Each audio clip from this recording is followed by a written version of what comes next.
Good evening, dear students. Welcome to the English Canvas. Today we will explore one of the most profound and reflective poems by William Butler Yeats, The Tower. This poem is not just a piece of literature, it is a deep philosophical journey into the poet's thoughts on aging, memory, the soul, and the conflict between the physical and the spiritual world. Through rich symbolism and the powerful language, Yeats invites us into the mind of a man standing at the crossroads of the past and present, looking back at life from the height of wisdom. So let's dive into the lines, understand their deeper meaning, and appreciate the beauty of Yeats' mature poetic voice. So let's discuss the background of the poem first. The Tower was published in 1928 in one of W.B. Yeats' most celebrated poems of his later years. So this poem is named after Tur Barley, the actual Norman Tower in in the county Ireland, where Yeats lived and wrote during the 1920s. So in this poem, Yeats reflect deeply on aging, mortality, memory, and the role of the artist. Right? So, standing in the tower, he looks back at his youth, his loves, and his political involvement, his involving understanding of life. So, the poem blends personal experience with Irish mythology, philosophy, and mysticism. This poem captures the tension between the decaying physical body and the timeless power of the soul and imagination. Yeats uses the tower as a symbol of solitude, reflection, and elevation, both literal and spiritual. It's a space where he contemplates how to transcend the limitations of the old age and achieve artistic immortality. And if you are enjoying this deep dive into poetry and literature, then don't forget to like the video to support the channel and subscribe for more enriching literary content, and share this with your friends who love poetry and thoughtful discussion. So let's keep this love of our literature alive together.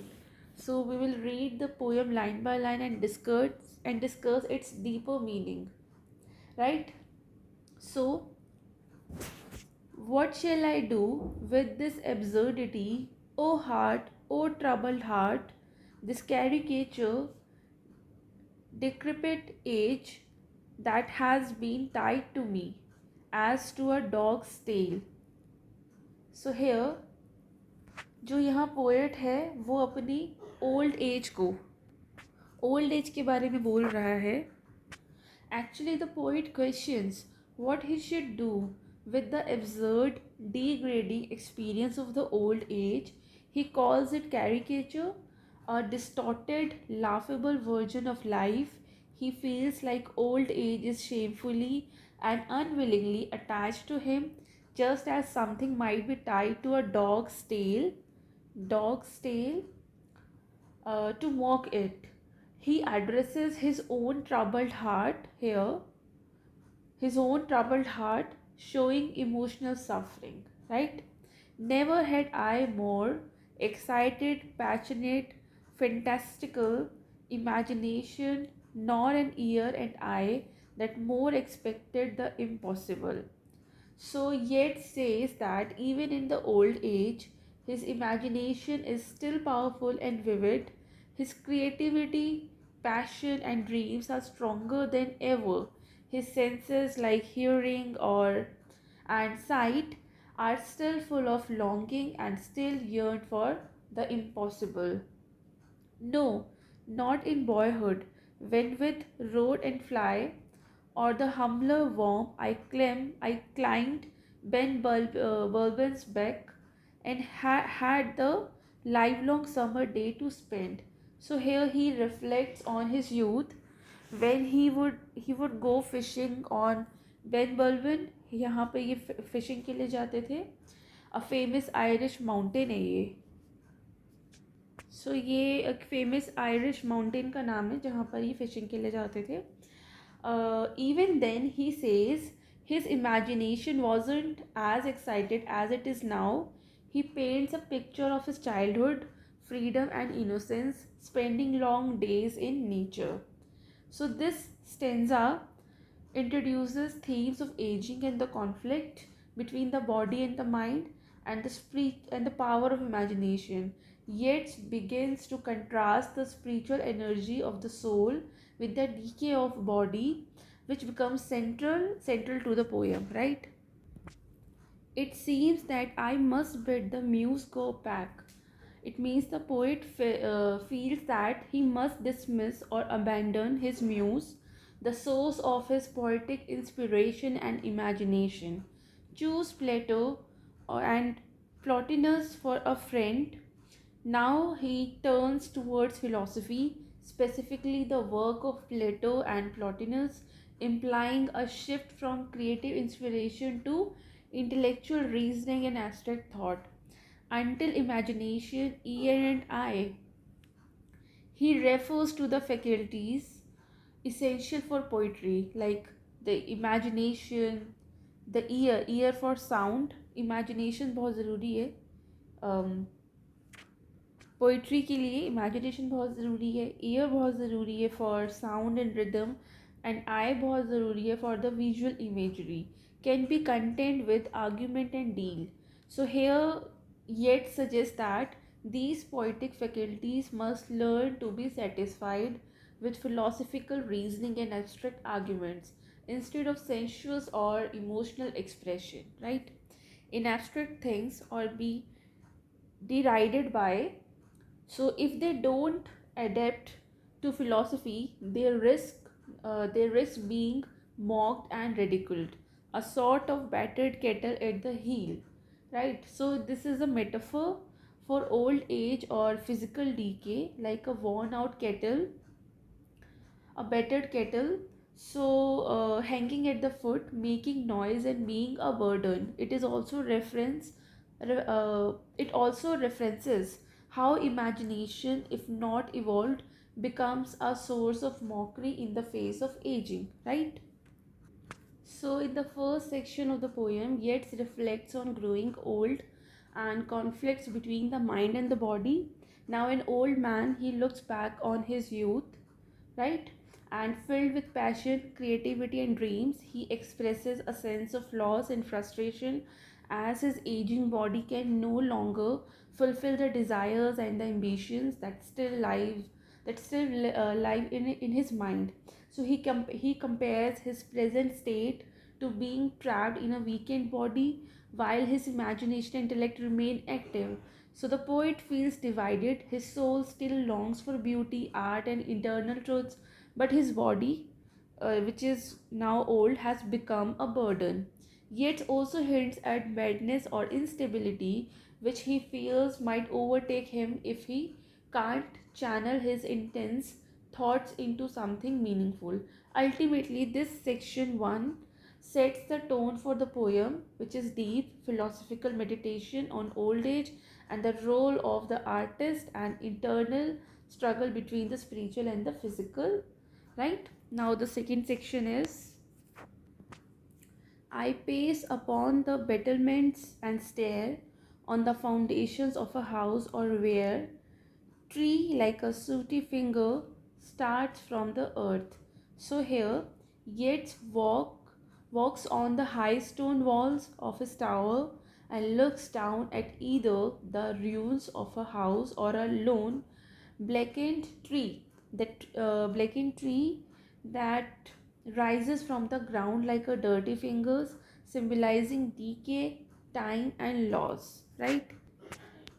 And send imagination forth under the day's declining beam and call images and memories. So, as the day fades, he sends his imagination out into the past and calling the black images and memories from a long ago, from ruin or from ancient trees, for I would ask a question of them all. So here He draws memories from the ruins and old trees, symbols of the historical and natural past, to ask them a philosophical and spiritual questions, likely about life, art, and aging. Beyond that ridge lived Mrs. French, and once, when every silver candlestick or sconce lit up the dark mahogany and the wine, serving men that could divine, that most respected ladies ever wish, ran and with the garden shears clipped an isolate farmer's ears and brought them in a little covered dish. So in this stanza, the poet recalls the strange stories from the past, and the one such tale is of Mrs. French. अब एक story है Mrs. French की. She was a wealthy lady whose servant once cut off a farmer's ears. एक बार उसके जो So Yeats begins a story in space. He begins by anchoring the story in space. Just over the distant hill, a ridge, was the estate of Mrs. French, a socially prominent lady remembered for an extraordinary incident when every silver candlestick or scones so and lit up the dark mahogany and the wine. So in her grand dining room, a polished silver candlestick and wall lamps, this sconces cast a warm glow over dark mahogany furniture and fine wine, evoking her wealth, refinement and aristocratic comfort. तो यहाँ पता चलता है कि इतना ज़्यादा comfort था उनके पास, फर्नीचर इतना अच्छा था उनके पास, महोगनी वुड का बना हुआ, सिल्वर कैंडल स्टिक थी उनके पास, जिससे पता चलता है कि वो काफ़ी वेल्दी लेडी थी. So and these two lines evokes her wealth, her refinement and aristocratic comfort, a serving man that could divine, that most respected ladies every wish.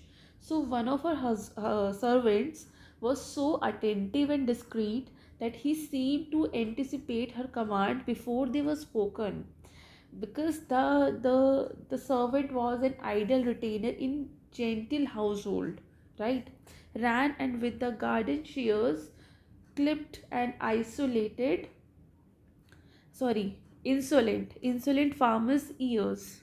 So at a moment's notice, this same servant snapped open his garden pruning shears and, following Mrs. French's unspoken will, cut off the ear of a rude peasant. This is a display of brutal and arbitrary power, and brought them in a little covered dish.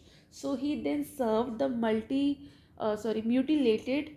He served the mutilated ears on a small and leaded platter, transforming an act of violence into a grotesque delicacy for his mistress' delectation. मतलब ऐसा कहने से पहले ही कि उनको उसके farmer का year चाहिए, वो पहले ही कट करके ले आया. मतलब वो इतना ज़्यादा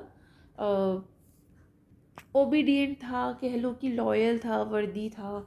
सो Mrs friend's casual command of such cruelty reveals that absolute power wielded by the gentry over the peasantry. The transformation of a bloody act into a served course shows how violence was ritualized and aestheticized in the aristocratic world.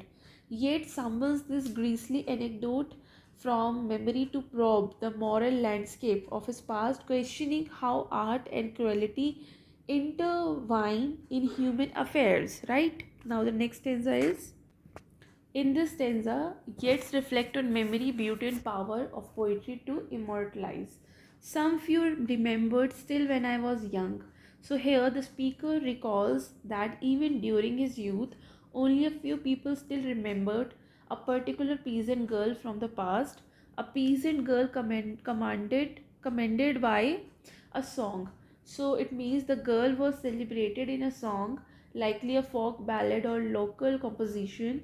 Her memory was preserved through art, not through any official record, who had lived somewhere upon that rocky place. It means she had once lived on the same rough and rural landscape, The speaker now observes, indicating a continuity between past and present rural Ireland, and praise the color of her face, the beauty of her face, especially the complexion was admired. Her physical beauty made her memorable, and had the greater joy in praising her. So the people who remembered her took joy in praising her, not only because of her looks, but because they remembered her through artful praise, remembering that if walked she there. So if she ever walked through the village or town fair, it became an event of significance. Farmers jostled at the fair, so her beauty caused commotion. Even tough and busy farmers competed for her attention. This is a vivid image of her charismatic presence. So great a glory did the song confer. So the song gave her an almost mythical status. Her identity, her real identity might have been ordinary, but poetry elevated her into legend. So this line also reflects Yeats' belief in the transformative and eternal power of art, and like how poetry can grant a kind of immortality that everyday life can't, right? Now the next stanza is, and certain men being maddened by those rhymes, or else by toasting her a score of times. So some men, the certain men, being some men became some men became emotionally overwhelmed, maddened by the beauty of the song, the rhymes that praised the peasant girl. The power of poetry or art stirred their emotions too intensely, or else by toasting her a score of times. So, alternatively, they were made drunk or sentimental by repeatedly raising their glasses in her honor. A score means 20 times, implying excess. 20 times, implying excess, rose from the table and declared it right to test their fancy by their sight. So these men, either intoxicated by the wine or by the imagination, got up from their banquet and decided to seek out the girl in real life, to see if she truly matched the poetic image, to test their fancy by their side. So they actually the she truly, they want to see if she truly matched the poetic image or not, right? But they mistook the brightness of the moon for the prosaic light of day. So here, these two lines means that in their madness or confusion, they mistook moonlight, which symbolizes romantic, symbolic imagery, for daylight. Daylight represents the light of the day, represents ordinary, real, and literal. So this line reflects Yeats' deeper theme, how imagination or artistic ecstasy can blur the line between reality and illusion, right?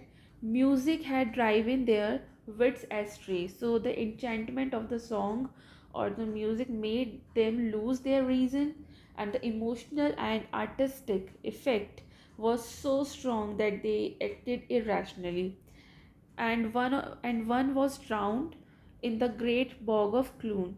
So this stanza ends tragically here. One of these enchanted or drunken men ended up dying, drowned in the bog near Clun, a rural Irish place. The bog becomes a symbol of how artistic illusion or romantic obsession, when acted upon without grounding in reality, can lead to real life destruction, right? So यहाँ पर कुछ themes हमें देखने को मिलता है, जैसे कि art versus reality. ये represent करता है कि how imagination can mislead the music. Imagination मतलब music and poetry can mislead people when they take it too literally. दूसरा यहाँ पर जो theme है वो यहाँ पर ये raise होता है, a romantic obsession, the idealization of beauty or love through song leads to madness. There is a tragic irony as well. A song meant to praise a girl ends up inspiring reckless action and death, right? Now the next stanza is, strange, but the man who made the song was blind. Yet now I have considered it find that nothing strange that tragedy began with Homer that was a blind man, and Helen has all living hearts betrayed. So here the speaker reflects on how the originator of the romanticized songs was blind, which at first seems strange considering how powerful the image of the girl was. Upon deep thoughts, he find it not so strange. Even Homer, the ancient blind poet, began the tradition of epic tragedies evolving beauty and betrayal, right? So Helen, whose beauty launched a thousand ships, is invoked as the eternal symbol of destructive beauty, and Helen is blamed for betraying all the living hearts, है ना? वही तो मतलब she is responsible for that. She is blamed for betraying all living hearts, symbolizes how romanticized beauty can lead to ruin, right? Oh, may the moon and the sunlight seem one inextricable beam, for if I triumph, I must make men mad. So the speaker expresses a wish that illusion, that is moonlight. Moonlight represents illusion, and the reality, which symbolizes reality, blend into one indistinguishable experience. Why? Because to create great art, if if triumph, um, he must make men mad. Uh, it means disturb the order, blur the reason, and inflame the emotion. This is both a declaration of the power of art and a reflection on its danger, right? And I myself created Hanrahan, and drove him drunk and sober through the dawn. From somewhere in the neighboring cottages, caught by an old man's juggleries, he stumbled, tumbled, fumbled to and fro, and had but broken knees for hire and horrible splendor of desire. I thought it all 20 years ago. So the speaker confesses creating a recurring Yeats character, which is tragic. This character, which is tragic and wandering poet, this is a meta poetic moment where Yeats acknowledges his role as an artist in shaping romantic myths that lead to downfall. So this is a metaphysical who driving drunk and sober through life, influenced by the juggleries, the tricks, and passion and the fate. He end up broken physically, his broken knees for hire. So he ends up broken physically, broken knees, and emotionally the horrible splendor of desire. मतलब broken knees से तो पता चलता है कि ये physically भी broken था, और horrible splendor of desire से पता चलता है कि emotionally भी broken था.